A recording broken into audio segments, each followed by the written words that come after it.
kulendi bata nzeve dzeZANU-PF ndichibata mhuno tichirwera pasi mnin'ina bata yamakateerera kudaiso panguva dzino ndiyo channel yenyu inonzi Kulian TV, one news channel inopedza basa patinouya nema-updates nhau dzese dzinenge dzichiitika munyika yekwedu. Iko zvinezvi ndiri kuuya nenyaya nhasi panapa mamiriro akaita zvinhu muZimbabwe.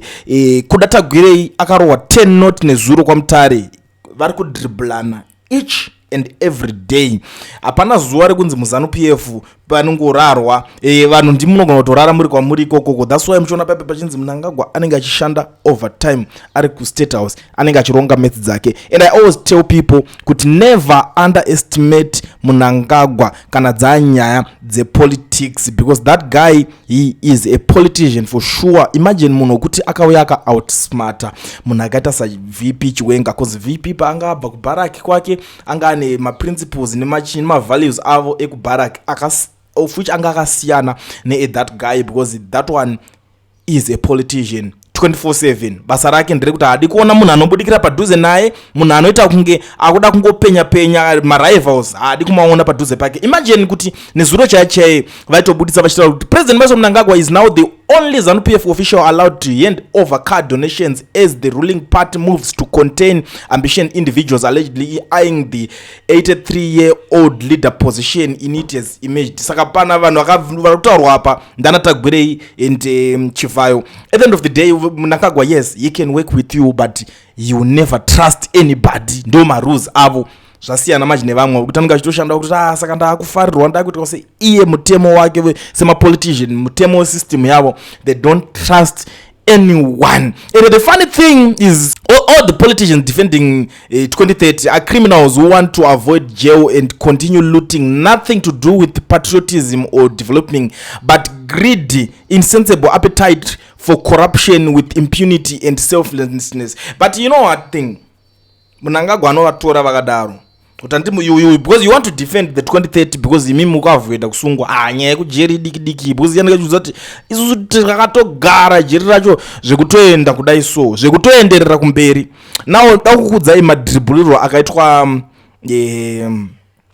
Tagwirei kwamutare nezuro, because I know kuti a lot of you guys are still shocked kuti zvakanyatsofamba sei. Yes, Tagwirei ari kutorana loss izve, so I think something like more than 500,000 something mari dzavanenge vachishandisa kuda kukampena, because ivo vanenge vane munhu wavo avanga vane bhizi ravo ravaida kupinza muCentral Committee. Manje Mnangagwa anenge achishanda nemuri tuka plan A neplan B, even iye Tagwirei akushandiswa seplan B. Tagwirei arushandiswa kuti alright shuwa paground gadzira zita so that iwo munoita se ndimi vanhu vese alright, it's like Mnangagwa ari kugadzira vanhu vesame level na VP in terms of influence. Anongoza kuti iwo ukaita influence yakaenza neyaChiwenga, uyo uita influence yakadaenza neyaChiwenga, iye andosara the one on top of everyone. Ndo skill chete ringoripo. But Tagwirei vakabva vatofunga kuti isusu tichabva tatoita mapresident, tichabva tatoita machakati because uyu akazi plan ikaramba ndini chazosirwa zvinhu zvokuti anenge achingofunga vari ikokoko.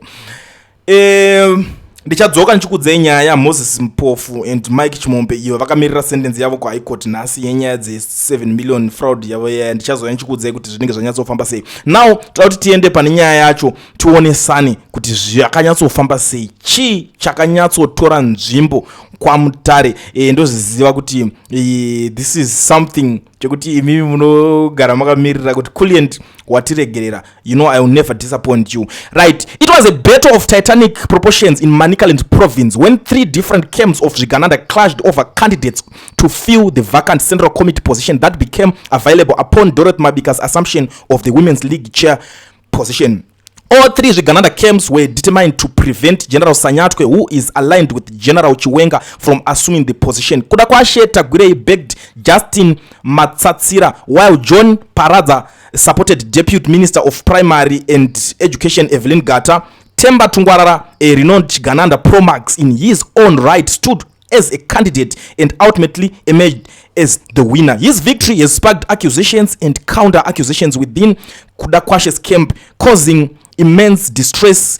Kubakwashe is reported to be deeply hurt by the rise of a fellow Chigananda to the Central Committee. Compounding his pain is the fact that Tungwarara used Kudakwashe's own strategy of buying votes to secure his position, proving that there is nothing particularly special about Kudakwashe. The self-proclaimed multi-billionaire Kudakwashe was left counting his losses after spending as much as $500,000 on vote buying spree in support of his chosen candidate Justin Matsatsira. The overambitious Kudakwashe learned the hard way that one can always get their way. He spent the entire Sunday in bed with his shoes kurarane butsu magumbezi on following the outright rejection of the candidate by the very people he had been pampering with cash. Kudakwashe believes he has the support of Harare, Masvingo, Midlands and Mashonaland West provinces for his presidential bid. His political runners in Harare misled him into thinking he was a kingmaker capable of filling the central committee position in Manicaland with his own imposter.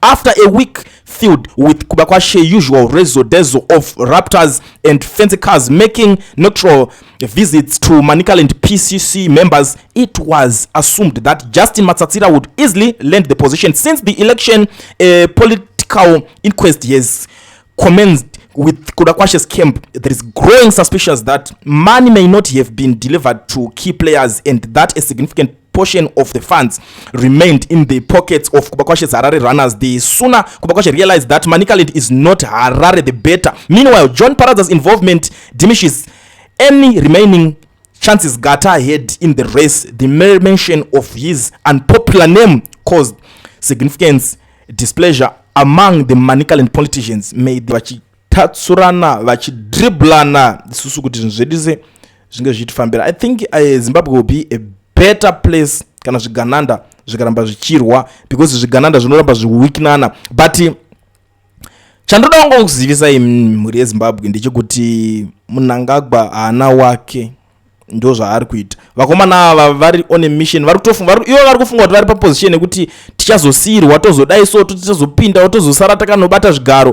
But ZANU-PF ndoda kutaura politics dzinoitwa ikoko anenge atori ma1 chacho, haisi kids game politics dzinoitwa kuningirikini kwako. Ndosaka maona papa with people like Anamebo Chinomona vakabuda vachitoganza, they were bragging vachitaura kuti right, isusu women's league yekuZANU-PF musati dherere because tinogona. Muri kuzviona makada kutiitira izvozvo zvekuningirikina zvekuti unoshanda nesu usinganyatsotudza your position tinokunoka out. Ane zvakawanda zvaitotaura for sure, because vanhu vacho havaitomboita zvemafanis. But chandonyanyoziva papa mari inenge ichidiwa, ndosaka makaona nezuro wakabva wati akusisina munhu achabvumudzwa kuti hand over my donations like ikoko mwakavharirwa panze kwamutaro kaida kuti ndinoda kutopa vanhu chakachakachakabva zvangonzi mba, hakuna munhu anobvumudzwa kunopa vanhu zvinhu ikoko. Zvinhu zvese ngazvipfuure nekustate house. Mufanira kungopaonera mega kuti pane nyaya papa bosi Mnangagwa akatozooneswa kunzi vafana matengera vari kutambota vanotanga kutengera chero munhu wese, chero vanogona kuti voreti munhu wese akwa nyika yese ikadriver zvikanzi ngatimbomira zvemacard donations munhu wese ngaauye kustate house. Saka ndo the way yakadribblwa Kudakwashe Tagwirei akasara ane loss ye 500,000. Nyika yese iri kufara, tiri kupemberera baba. Kulian TV team VAT asi vanhu vachishamsika. Kulian TV haichatsika, saka subscribe wozolaika uchawana zvisapana chichazosha. Everybody say Kulian yeah.